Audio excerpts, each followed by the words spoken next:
सर्वभूतेषु सृष्टिरूपेण संस्थिता नमस्तश्चै नमस्तश्चै नमस्तश्चै नमो। विश्व पर्यावरण दिवस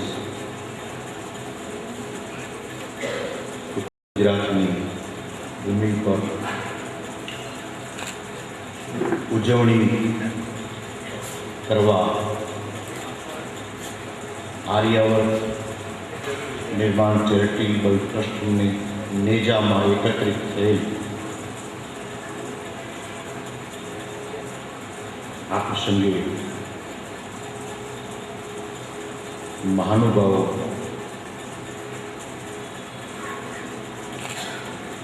गुजरात प्रदेश भाजपा आगेवान भाई श्री कांतिभाई,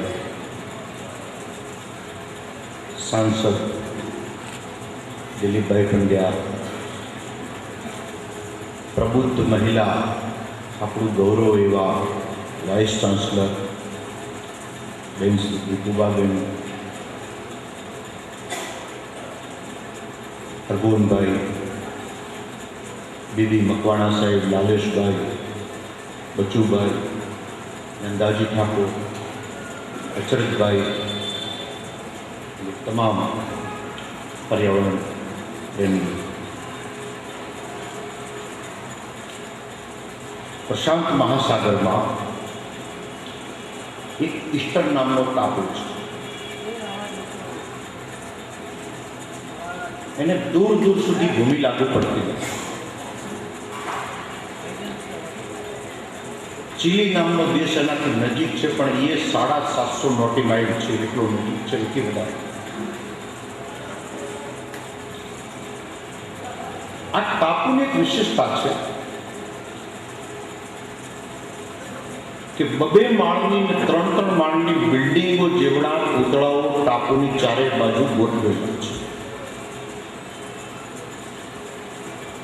पूतळा मनुष्य आकारना छे, विशाळकाय पूतळा छे। बबे माळनी बिल्डिंग जेवुं एक पूतळું थाय अने एवा आखा टापूनी चारे बाजू पेला पूतळा गोठवेला।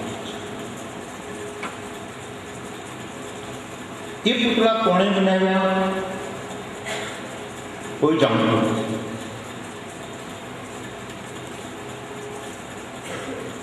अत्यारे हजारों लोग त्यां जोवा जाए छे।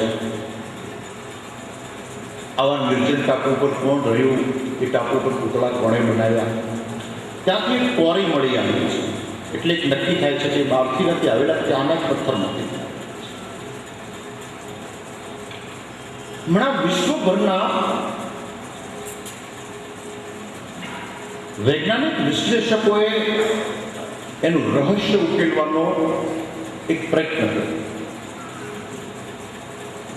कि आवड़ा पुतळा बनाया केम, बनाया पछी एने आम टापूना किनारे, समुद्રના किनारे वेढा छोड़ी केम दीधा, बनावनारी प्रजा क्यां गई, छेवटे शुं गयुं? छेवटे हमें एक रहस्य होतं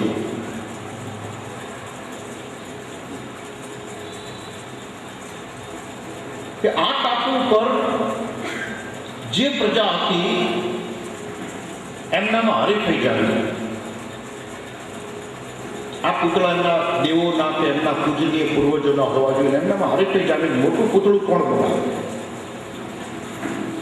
ए हरीफाईमां ए वखते आ बेरिंग नहीं तो रोलिंग करवा माटे झाड़ना फड़िया पत्थरों रोलिंग करवा माटे झाड़ना वृक्षों फड़ियाओनो उपयोग करवामां आवे। रात दिवस वृक्षों काप्या कर्या, रात दिवस वृक्षों काप्या कर्या। वृक्षों खत्म थया एटले शिकार पर नगती प्रजानो खोराकनो प्रश्न। ત્યાં સુધી એ લોકો પેલી હરીફાઈમાં પૂતળા બનાવવાની છે જેમની હોડ હતી એમાં ચાલ્યા કર્યા, પણ જ્યારે એમને જ પ્રશ્ન પેદા થયો કે હવે કેમ જીવવું, ત્યારે નાનકડા ટાપુના પૂતળાઓને એમને રાખી અને ભૂખમરાથી પીડિત થયેલી પ્રજા જહાજમાં ભાગી છે। આખા સૂર્યમંડળમાં અને આ ગેલેક્સીમાં અને આ બ્રહ્માંડમાં પૃથ્વીની હેસિયત, આપણી પૃથ્વીની હેસિયત એ પ્રશાંત મહાસાગરના ટાપુથી વધારે નથી. અને જે હરીફાઈમાં હોડમાં ઉતર્યા છીએ ને એક કરો ટાપુ જેવું પરિણામ આપવાનું છે. ભાઈ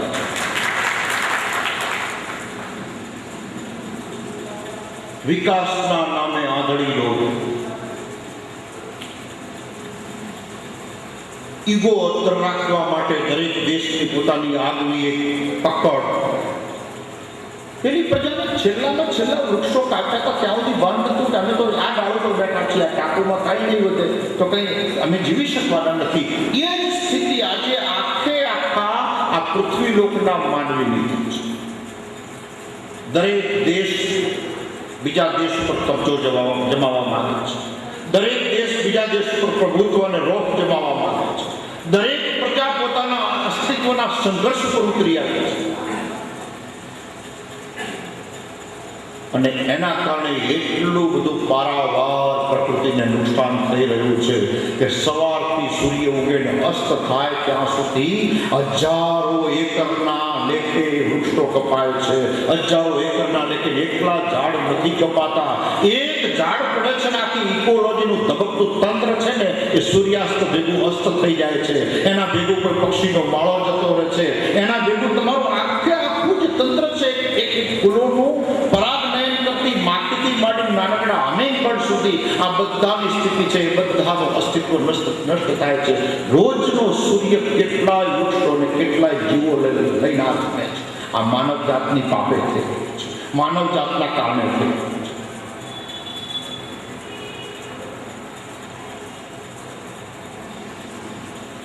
અને એટલા હદે દંભના રવાડે માનવ જાત ચડી છે ને,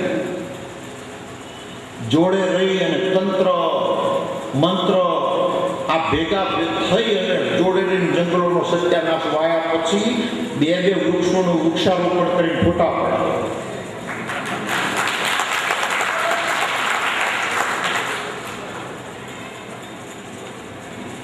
પણ માની લો કે પ્રજા ભૂલી જાય, માની લો કે તમે કદાચ કાયદાની ચુંબલમાંથી છટકી શકો, તમે વૈભવી બંગલો બનાવી લીધો, તમે ખૂબ મોટું બેલેન્સ ઊભું કરી લીધું, તમે મૂડી વિદેશમાં શિફ્ટ કરી નાખી, અફડા તફડીનો સમય આવશે, તારા ભોગવવા કોણ રહેવાનું છે? તે દિવસે તો મારે એની તલવાર હશે. અને સૌથી પહેલા એ વખતે બેંકો પોતાના શટર પાડી દે, કારણ કે ચેક ન ચાલે, લૂંટ કેશથી ચાલતી હોય ને પછી ચેક ન ચાલે.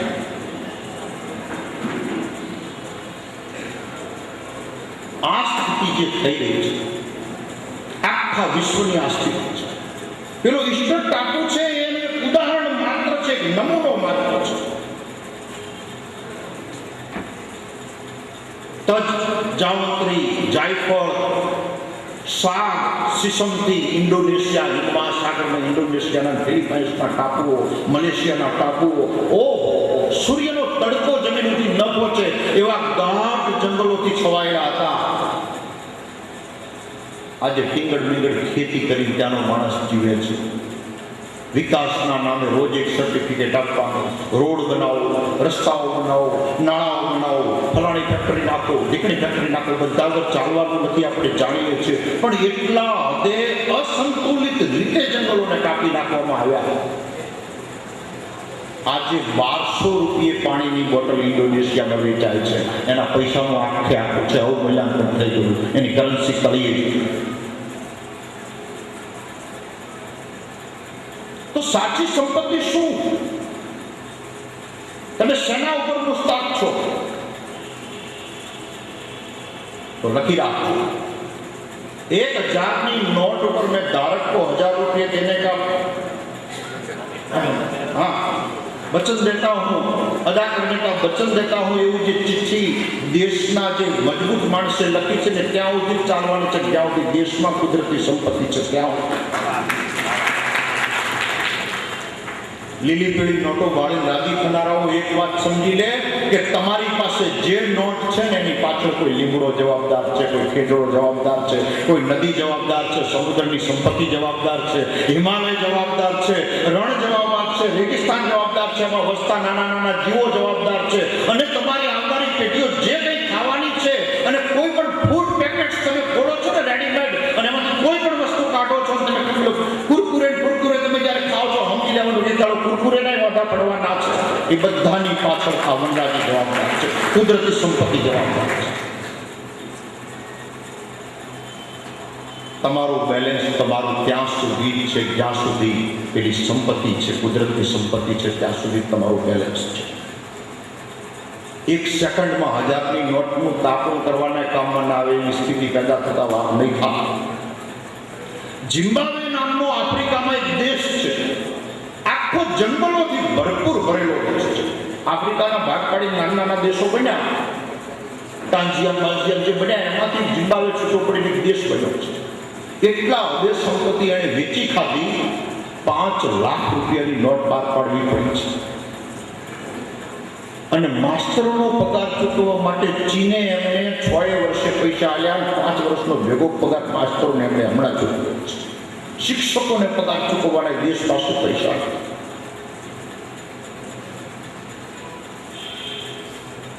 એટલે તમારું અહંકાર એક સેકન્ડમાં ભીખનો કટોરો બનતા વાર નહીં લાગે. જો તમે પર્યાવરણને નહીં સાચવો, તો તમે જો વૃક્ષોની ચિંતા નહીં કરો, તો આવનારા ભવિષ્યની ચિંતા નહીં કરો. તમે એક BMW છોકરાને આપીને જાઓ છો, નરીમાન પોઈન્ટમાં કે વાલકેશોરમાં એક સારો બંગલો તમે આપીને જાઓ છો, તમે કોંગોમાં કે તાંઝાનિયામાં જઈને કોઈ તાંબાની બેચાર ખાણો રાખીને તમે જાઓ છો, તમને એમ છે કે પોતે વિડીયો બેઠી બેઠી જલસા કરવાની છે. માનવાને કોઈ કારણ નથી, માનવાને કોઈ કારણ નથી. જે દિવસે સ્થિતિ કથળી, અને કથળવાનું મોટું ઉદાહરણ એ છે કે મુસ્તાક થઈને માફર પડતો માણસ હોય, તંદુરસ્તીનો જેનો પાર ન હોય, પણ 102 ડિગ્રી તાવ થાય છે ને, એનાથી હાથે ઊભું નથી થવાતું, તો ટીંગા ટોળી કરીને એને દવાખાને લઈ જવો પડે છે. એમ જે દિવસે દેશની સ્થિતિ કથળી, તમારી BMW ને લોઢાના ભાવે કાંટો કાંટ કોઈ વેચાતી રાખનારો નહીં. જો ભવિષ્ય વાળવું હોય, તમારી આવનારી પેઢીને તમે ઉજ્જવળ જોવા માંગતા હોય, તો તમારે પર્યાવરણ વિશે ચિંતા કરવી પડશે. તમારે પ્રકૃતિના બધા જ પાસાઓનો તમારે તુલનાંકન અને મૂલ્યાંકન કરવું પડશે, એના લેખાજોખા કરવા પડશે. નહીં તો તમારા શેર બજારના કાગળિયા રાતો રાત કાગળિયા થવાના છે, કોઈ વેલ્યુ લેવાનું નથી. કઈ એવી દુનિયાની કંપની છે જેના મોટા મોટા વેસલ્સ ચાલતા હોય છે, તમે એક ભલામણ કરો છો, જે કંપનીઓ કેમિકલ્સ બનાવે છે ને, કોઈ એની મુલાકાત લે. આ અડધા રૂમ જેવું એક વળણો હોય, વેસલ્સ હોય, મોટા એના પર કાચ મળેલા હોય, આમ ગોળ ગોળ ફરે રાખવું પડે. પ્રશ્ન નથી થતો કે એમાં શું વળવળતા હશે. તમને બધાને મગજમાં એમ છે ટેટ્રાસાઇક્લિન હોય કે પેરાસિટામોલ હોય, આ તો કોઈ બીજી બ્રહ્માંડમાંથી પદાર્થ આવતો છે.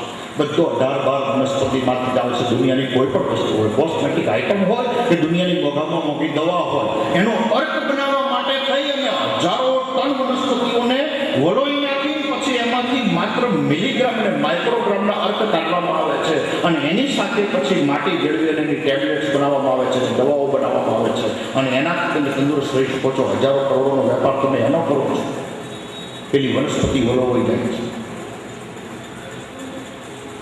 એ વેસલ્સ ત્યાં સુધી ચાલુ રહેવાના છે જ્યાં સુધી તમારા સેઢા ઉપર એક ઝાડ જીવી રહ્યું છે, તમારા આંગણામાં એક ઝાડ જીવી રહ્યું છે, તમારા જંગલોમાં ઝાડ જીવી રહ્યું છે, તમારા જંગલોમાં 18-12 વનસ્પતિની સાથે અનેક જૈવિક વૈવિધ્યતા જીવી રહી છે, ત્યાં સુધી પેલા વેસલ્સ ચાલુ રહેવાના છે. બાકી તો આપણામાં જૂની કહેવત છે કે પાણી વલોવીને માખણ પેદા ન કરી શકાય, એના માટે તો કમસે કમ દૂધ જુએ અને દહીંનું ફાર્મ જમાવવું જોઈએ.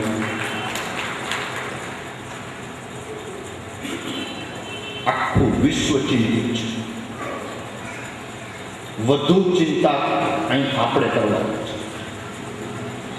1 અબજ અને 25 કરોડથી એક તો દેશ ફાટું ફાટું થઈ ગયું છે. પ્રાઇવેટ જીપોના સ્ટેશનો ઉપર જાઓ, જીપોમાં જગ્યા નહીં, માણસોનું ટોળું ઉડીને આવતું હોય, કે પ્રાઇવેટ જીપો ભરાયેલી હોય. રેલવેમાં ભાગદોડ કરતા જાઓ તો તે મહિનાનું એડવાન્સ બુકિંગ ચાલે છે, મહિના સુધી તો મેળ નહીં પડે, હરિદ્વાર જવું તો નહીં પડે. તમે એરપોર્ટ ઉપર જાઓ, વિમાનોમાં વિમાનમાં જાઓ, આપણને પહેલા એમ હતું કે વિમાનમાં બેસીને આવે એ માણસ ભાગશાળી કહેવાય. એરપોર્ટ ઉપર એટલી બધી ભીડ છે, બજારોમાં એટલી બધી ભીડ છે, એડમિશનો લેવામાં એટલી બધી ભીડ છે, એક નાનકડું કામ કઢાવવું હોય તો સરકારી તંત્રમાં ઉભા રહેવામાં એટલી મોટી ભીડ છે. આ બધી ભીડ છે, ઓવર પોપ્યુલેશન છે. બધું એનું અતિક્રમણ અને આક્રમણ પેલી પ્રકૃતિ પર કર્યું છે. જ્યાંથી જેના હાથમાં જે આવ્યું એ ઝપટી લો, મકાન બનાવો, ઝપટી લો ને બાઇક લાવો, એનું વેચી ગાડી લાવો. ક્યાં સુધી ચાલવાનું છે અને કેટલું ચલાવવાનું છે? પ્રકૃતિ માં છે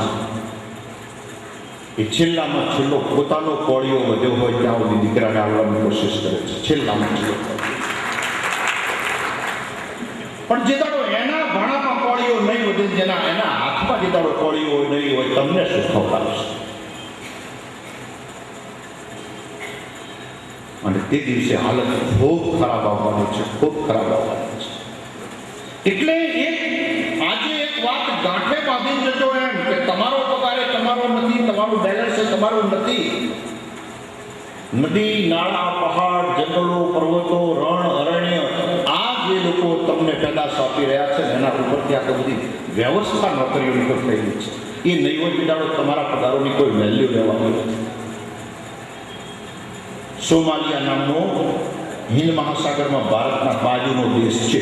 એટલા હદે ગરીબી છે ને ગરીબીએ એવડું મોટું વિકરાળ રૂપ ધારણ કર્યું છે કે દુનિયાભરના લોકો એમને અનાજ મોકલાવે છે, પણ એમાં કાંટા બળિયાઓ દરિયાકાંઠે અનાજ લૂંટી લે છે અને ગરીબોના છોકરા જતા અનાજને જોઈ રહે છે અને મરે છે.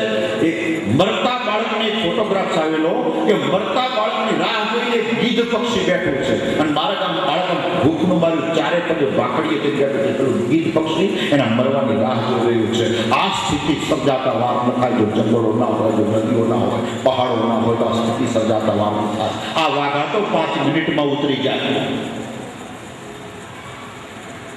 એટલે જેને તમે રિયલ એસ્ટેટ કહો છો, એ ઓરિજિનલ તમારી જે મુખ્ય સંપત્તિ છે એ સંપત્તિ આ બધી વસ્તુ છે, એના ઉપર તમારું બધું ચિત્રામણ ચાલી રહ્યું છે.